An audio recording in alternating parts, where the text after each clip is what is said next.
Hello केम छो बधा मजामां बधाने मारा जय श्री कृष्ण। आज आपणे एक पंजाबी सब्जी लई आव्या छीए पनीर लवाबदार। हवे रेस्टोरंट में आपणे जमवा जाईए छीए तो अहींया पनीरनी सब्जी आपणे ऑर्डर करता होईए छीए तो एवी टेस्टी सब्जी आपणे घरे बनावीए तो कायम बनावी सकीए अने गमे त्यारे गेस्ट आवे तो तमे आ सब्जी बनावी शको छो। हवे पनीर लवाबदार छे एनी पहेला हूँ तमने मेन ग्रेवी बतावुं छुं। जे पंजाबी ग्रेवी छे ने ई ग्रेवी बतावुं छुं। हवे एक आ ग्रेवीमांथी तमे बधी जातना पनीરના કાજુના કે વેજીટેબલના કોઈ પણ સબ્જી શાક હશે ને એ બનાવી શકશો। આજે આપણે મેન ગ્રેવી બનાવીએ તો તેના માટે મેં ટામેટા લીધા છે, ડુંગળી છે, ધાણાની દાંડી છે।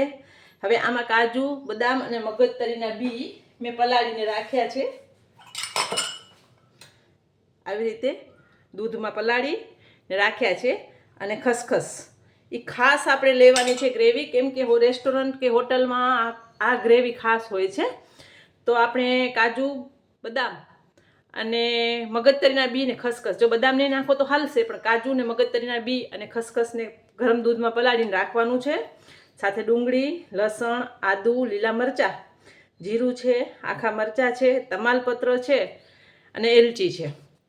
હવે પહેલાં આપણે મેઇન ગ્રેવી શીખીએ, પછી આગળની પ્રોસેસ કરીશું, કેમ કે આની ડબલ વઘાર કરવાનું છે। એક ગ્રેવી પહેલાં બનાવવાની છે મેઇન ગ્રેવી આપણી પંજાબીની, અને પછી આપણે પનીર લવાબદાર કેમ બનાવવું એ જોઈશું। સાથે સાથે કસૂરી મેથી છે, હળદર છે, લાલ મરચું છે, કિચન કિંગ મસાલા છે, ધાણા જીરું છે, આદુ લસણ છે, મીઠું અને ખાંડ છે અને તેલ છે, સાથે કેપ્સિકમ છે અને ક્રીમ લીધું છે આપણે। તે આગળ આપણે પ્રોસેસ કરતા જઈશું અને જોતા જઈશું। હવે કોઈ પણ ગ્રેવી જ્યારે આપણે બનાવીએ છીએ ને એમાં પાણીનો ઉપયોગ કરવાનો હોય ને ત્યારે ગરમ પાણી જ ઉપયોગ કરવાનું હોય છે। આપણે એક નોનસ્ટિક પેન લઈ લીધું છે, એમાં આપણે પહેલાં તેલ જ લેશું, તેલમાં જ સાતળવાની છે આને, અને પછી આપણે ઘી અને તેલમાં સાતળીને લવાબદાર પનીર બનાવશું। તો તેલ ગરમ થાય પછી આગળની પ્રોસેસ કરીએ આપણે। અને પાણી મેં સાઈડમાં ગરમ કરવા મૂક્યું છે।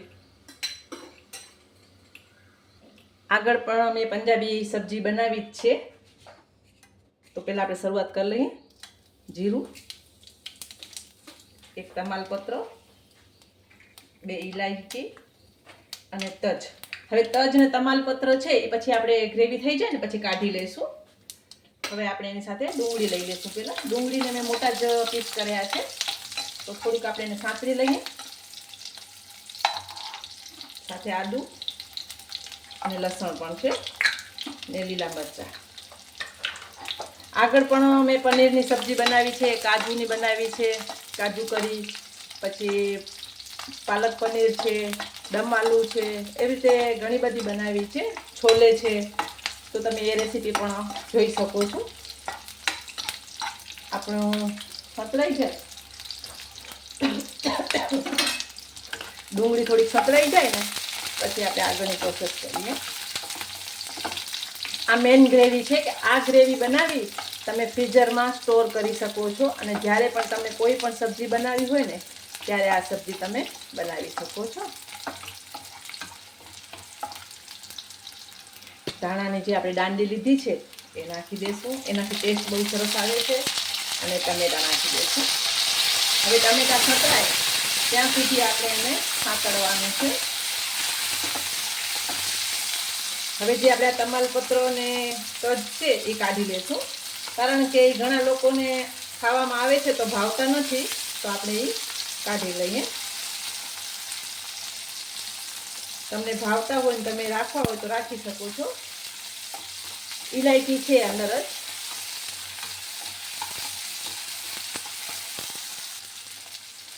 સાથે આપણે આખા મરચાં લીધા છે એ નાખી દઈશું। ગેસ ધીમું રાખશું અને થોડાક મસાલા કરી દઈએ। હળદર, કિચન કિંગ મસાલો, ધાણા જીરું પાવડર, લાલ મરચું પાવડર અને ટેસ્ટ પ્રમાણે મીઠું અને કસૂરી મેથી। હવે આમ મસાલા બળી ન જાય અને સતળાઈ પણ સરસ જાય અને ટેસ્ટ પણ સરસ આવે એના માટે મેં તમને ગરમ પાણીનું કીધું હતું કે ગરમ પાણી કરીને નાખીએ છીએ તો મસાલા બળતા પણ નથી અને ટેસ્ટ પણ સરસ આવે છે અને ગ્રેવી પણ સરસ થાય છે. હવે આપણે થોડીક વાર એક બોઇલ આવશે એટલે એને બોઇલ કરી લઈએ અને ટામેટાં પણ સરસ સતળાઈ જશે અને આ મરચાંને બહાર કાઢવાના નથી, આપણે એની સાથે જ પીસી લેવાના છે ગ્રેવી સાથે જ. અને કાજુ ને મગજતરીના બી એની જે ગ્રેવી કરી છે ને આપણે સાથે જ પીસવામાં નાખવાની છે, હમણાં નથી નાખવાની. અને ખાલી કાજુ તમને આખા નાખવા હોય તો તમે અત્યારે ગ્રેવીમાં અત્યારે નાખી શકો છો સાતળવામાં, પણ મેં એને પલાળીને રાખ્યા છે એટલે હું અત્યારે નથી નાખતી. હવે થોડુંક આ ગ્રેવી સતરાઈ જાય પછી આપણે આગળની પ્રોસેસ કરીએ.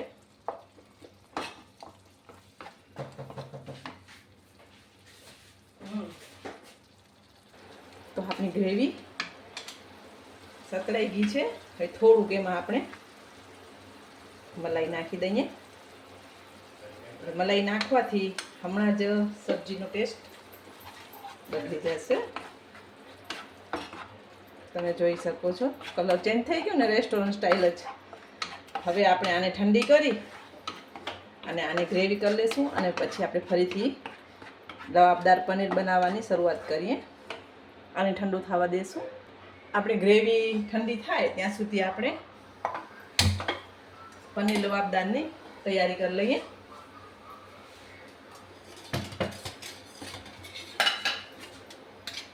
તેની માટે મેં તેલ લીધું છે.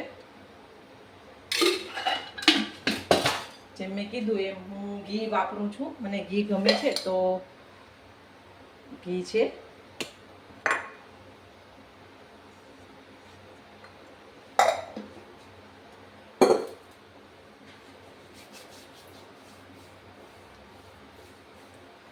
ઘી અને તેલ ગરમ થાય પછી આપણે આગળની પ્રોસેસ કરીએ.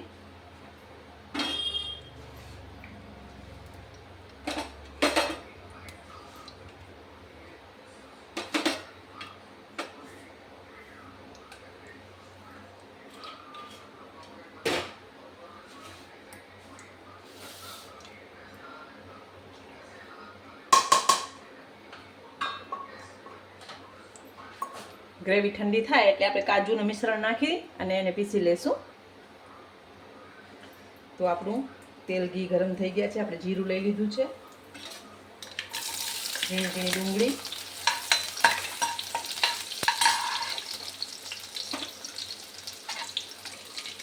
લસણ છે, આદુ છે,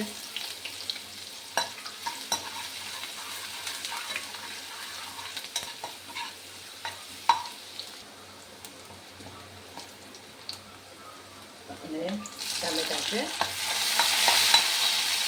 એને એક સાઈડ ઉપર કરી અને ખાવા દેશું ધીમા તાપે. ત્યાં આપણે પનીરને સાંતળી લેશું. એ આપણું બીજી સાઈડ થાય છે ત્યાં આપણે પનીરને થોડુંક સાંતળી લઈએ. થોડુંક તેલ લીધું છે.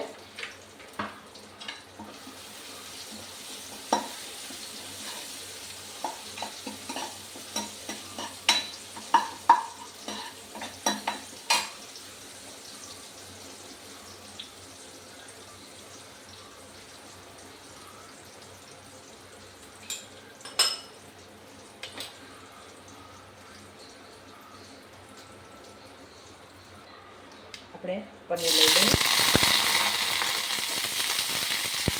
મલાઈ પનીર છે, થોડુંક પાણીનો ભાગ છે ને એના માટે જરાક થોડુંક એને પેલા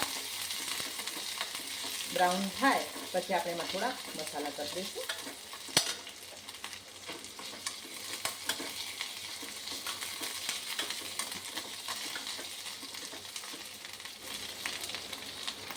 હવે ગેસ બંધ કરી અને થોડાક એમાં મસાલા કરી દઈએ.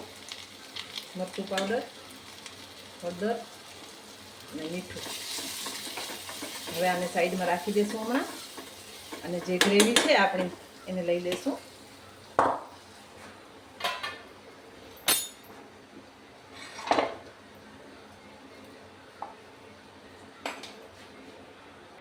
હવે એકવાર તમને ગ્રેવી બતાવી દઉં. મેં ક્રશ કરી લીધી છે, તમે જોઈ શકો છો. આપણી પંજાબી ગ્રેવી રેડી છે. અને આ ગ્રેવીને તમે સ્ટોર કરી અને રાખી શકો છો ફ્રીઝરમાં. અને ગમે એ સબ્જી બનાવી હોય ને તો આ ગ્રેવીમાંથી તમે બનાવી શકો છો. એટલે આ મેઇન ગ્રેવી છે. હવે આપણે એને થોડીક ગાળી લઈએ. ગાળી લેવાથી એલચીના જે હોય છાલ હોય કે બીજી કોઈ ટમેટાની છાલ કે કાંઈ રહી ગયું હોય ને તો બધું સરસ ગળાઈ જાય. તમે જોઈ શકો છો જે કચરો હતો મરચાંનો કે ટમેટાનો કે એલચીની છાલ કે કાંઈ પણ બધું આમાં નીકળી આવ્યું છે. અને આવી જ રીતે ગ્રેવીને ગાળી અને પછી જ સ્ટોર કરવાની છે કે જ્યારે આપણે બનાવ્યું હોય ને ત્યારે તરત આપણે ઉપયોગમાં લઈ શકીએ. આ તમે જોઈ શકો છો એકદમ સ્મૂથ ગ્રેવી આપણી તૈયાર છે. તો આપણે સબ્જી તૈયાર કરી લઈએ. તો આપણા ડુંગળી, ટમેટા અને લસણ સતળાઈ ગયા છે. હવે આપણે એમાં મસાલા કરીશું. હળદર, ધાણા જીરું, લાલ મરચું, કિચન કિંગ, કસૂરી મેથી, થોડુંક મીઠું, કેપ્સિકમ, થોડી કોથમરી. હવે આને આપણે મેં જેમ કીધું એમ ગરમ પાણી થોડુંક નાખી દેવાથી મસાલા બળતા નથી અને મસાલાનો ટેસ્ટ પણ સરસ આવે છે.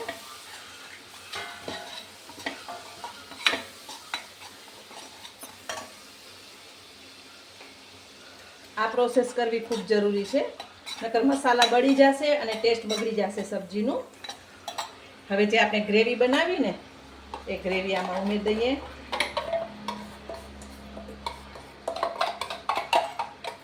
અત્યારે હું પનીર લવાબદાર બનાવું છું, પણ તમે આ ગ્રેવીમાંથી કોઈ પણ સબ્જી બનાવી શકો છો. પનીરની, કાજુની, મિક્સ વેજ અથવા કોઈ પણ. તમે જોઈ શકો છો કલર કેટલું સરસ આવ્યું છે ને. હવે ટેસ્ટને બેલેન્સ કરવા માટે હું થોડીક સુગર લઉં છું.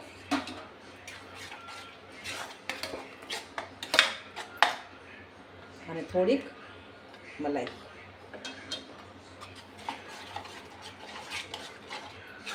હવે મલાઈ આપણે નાખીએ એટલે પાછું એનું ઘી થશે અને તરત કલર સરસ આવી જશે સબ્જીનું. હમણાં જ થોડુંક ગરમ થશે એટલે થોડુંક ગરમ થાય પછી આપણે એમાં પનીરના જે પીસ છે એ નાખી દઈશું.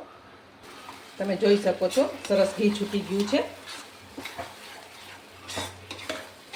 હવે આપણે જે પનીર કરી રાખ્યું હતું એ પનીર ઉમેરી દઈશું અને સર્વ કરી લઈશું. કોથમરી નાખી દઈએ થોડી અને ઉપરથી થોડીક લઈશું. પનીરની ગ્રેવી ઘટ કરવા માટે થોડુંક આપણે પનીરને છીણીને લઈ લઈએ.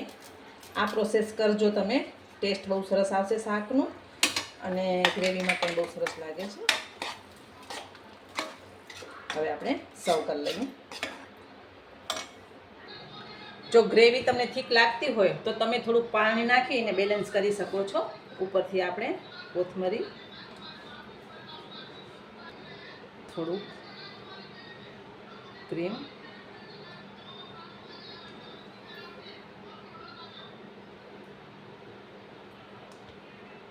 અને થોડુંક પનીરને છીણીને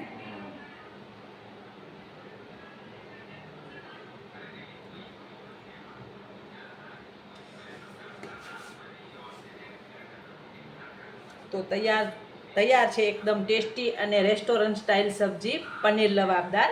આ રેસીપી તમારા ઘરે બનાવજો, ગમે ત્યારે બનાવશો બધાને ભાવશે. રોટી, નાન, કુલચા, રોટલી, પરાઠા ગમે એની સાથે સર્વ કરી શકો છો. ઇવન ભાત સાથે પણ સર્વ કરી શકો છો. બહુ ટેસ્ટી રેસીપી છે. તો ચોક્કસ આ રેસીપી તમારા ઘરે બનાવો. બધાને મારા જય માતાજી.